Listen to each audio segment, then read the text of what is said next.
आप कुरान में विश्वास रखते हो तो कुरान ये कहती है कि एक इंसान को इंसानी जन्म बड़े मुश्किल से प्राप्त होता है और इस जन्म को प्राप्त करने के बाद आपका एकमात्र यही संकल्प होना चाहिए कि आप उस अल्लाह की इबादत करें। अगर आप भगवद गीता में विश्वास रखते हो तो भगवद गीता में कृष्ण खुद ये कहते हैं कि एक आत्मा को बड़े ही संघर्ष के बाद योगी जीवन की प्राप्ति होती है, जिस कारण वो परमात्मा को पाने के योग्य बनती है।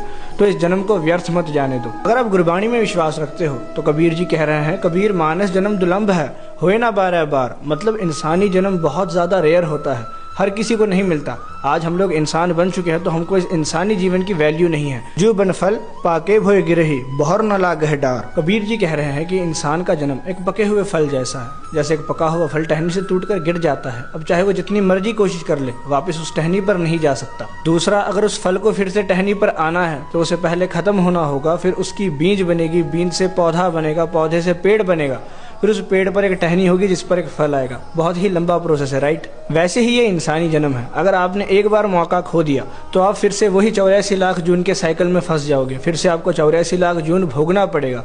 आफ्टर दैट आपको इंसानी जन्म का रूप मिलेगा। इसीलिए कबीर जी कह रहे हैं कि मानस जन्म दुलंभ है, इंसानी जन्म बहुत ज्यादा रेयर है, होए ना 12 बार। ये बार बार मिलने वाली चीज नहीं है। अगर आप मर जाओगे तो फिर से इंसान बन जाओगे। एक बार मौका गया तो फिर से 84 लाख जून भोगना पड़ेगा, फिर जाकर इंसानी जन्म की प्राप्ति होगी, योगी जीवन की प्राप्ति होगी, जिस कारण आप उस परमात्मा को पाने के योग्य बनते हो।